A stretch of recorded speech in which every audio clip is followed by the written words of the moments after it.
نبی کریم صلی اللہ علیہ وسلم نے مچھلی اور دودھ کو اکٹھا کرنے سے منع فرمایا ہے، یعنی مچھلی بندہ کھایا فوراً دودھ، اس کے لیے آپ نے منع فرمایا ہے۔ میڈیکلی اس پر ریسرچ یہ ہوا ہے کہ برس کی بیماری ہونے کے چانس ہے، جو سفید داغ ہو جاتا ہے مچھلی اور دودھ کو اگر آپ نے اکٹھا کیا ہے، دودھ کی شکل ڈائریکٹ دودھ کی ہے، اگر مچھلی کے بعد کافی یا چائے پی جا رہی ہے وہ مطلب نہیں ہے، لیکن اگر ڈائریکٹ ہے تو علامہ ابن قیم رحمۃ اللہ علیہ نے نقل کیا ہے کہ صحیح حدیث ہے کہ آپ صلی اللہ علیہ وسلم نے مچھلی کو اور دودھ کو منع فرمایا ہے۔ لہذا ہم اس کے پہلے تک اگر اس وجہ سے رکتے رہیں کہ صحت کے لیے نہیں، آپ سنت سمجھ کے رکیں کہ اللہ کے رسول صلی اللہ علیہ وسلم نے اس کو پسند نہیں فرمایا ہے۔ پانی پینے میں گٹ گٹ کر کے پینے سے منع فرمایا ہے، آواز نکلتے ہیں پانی میں بعض لوگ، پانی آپ صلی اللہ علیہ وسلم کی عادت تھی، آپ چوس کر پانی پیتے تھے، پانی کو سڑک کر پیتے تھے، گٹ گٹ کر کے پانی کی آواز سے آپ نے منع فرمایا ہے۔ یہ سب آداب ہیں، کیونکہ دنیا میں ہم کو رہنا ہے، لہذا اس دنیا میں ایسی چیزیں جو سب لوگوں کو یونیورسل ادب ہیں ان کو آپ نے ملحوظ رکھا ہے۔ ہر علاقے کے ادب کو تو ملحوظ نہیں رکھا جا سکتا، کیونکہ ہر علاقے کو ادب ملحوظ رکھو گے تو سب کو نکالنا پڑے گا، کہیں نہ کہیں کے علاقے سے ٹکرائی کی بات ہو۔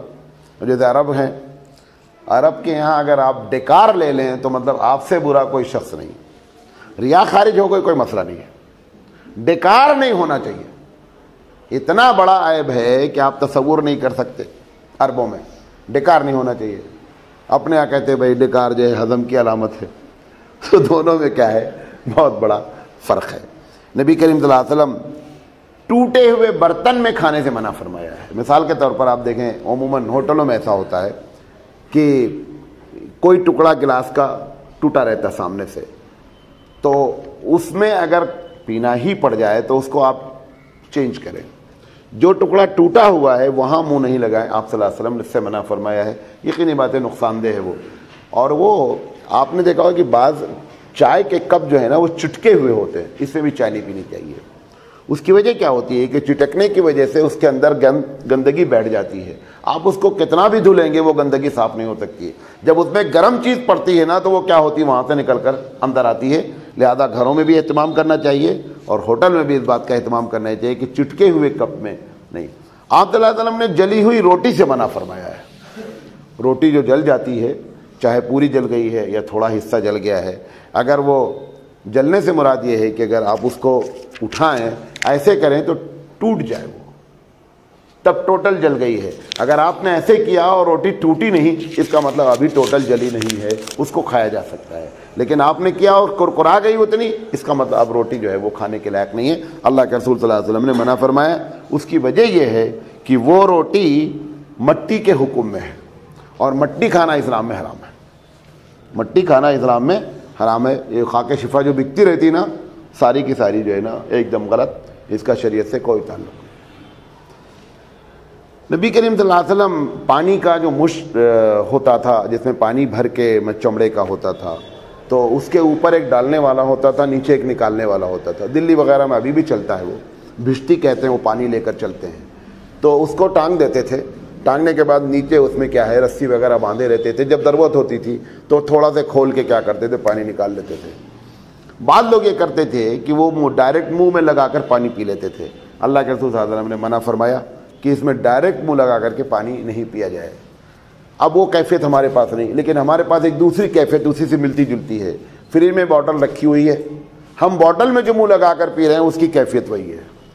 لہذا ہم کو چاہیے کہ بوٹل سے ہم پانی نکالیں اور پانی نکال کر کے پیے، تو جو وہاں پہ اس کی کیفیت ہے مشک کی، وہی سیم کیفیت کس کی ہے، بوٹل کی ہے، اس سے بھی اعتراض کرنا چاہیے۔ بائیں ہاتھ سے، مسلم شریف کی روایت ہے، یہ پہلی والی جو بتایا منہ لگا کر کے، یہ بخاری کی روایت ہے، اور بائیں ہاتھ سے کھانے کو جو منع فرمایا اللہ کے رسول صلی اللہ علیہ وسلم نے، یہ مسلم شریف کی روایت ہے۔ آپ نے رات کے کھانے کو نہ کھانے سے منع فرمایا کہ نہیں، ایسا نہیں کیا جائے رات کا کھانا نہ کھایا جائے، کھایا جائے۔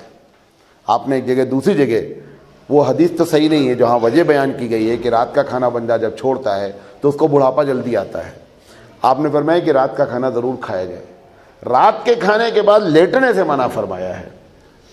عربی میں تو باقاعدہ محاورہ ہے کہ تغدا تمشا، بھائی رات کا کھانا کھاؤ ٹہلو، اور دوپہر کا کھانا کھاؤ تمدا، تو کیا ہے آرام کرو، قیلولہ کرو۔ تو اللہ کے رسول صلی اللہ علیہ وسلم رات کے کھانے کے بعد لیٹنے سے منع فرماتے تھے۔ اور کھانے کو رات میں چھوڑنے سے بھی منع فرماتے تھے، ترمذی شریف کی روایت ہے۔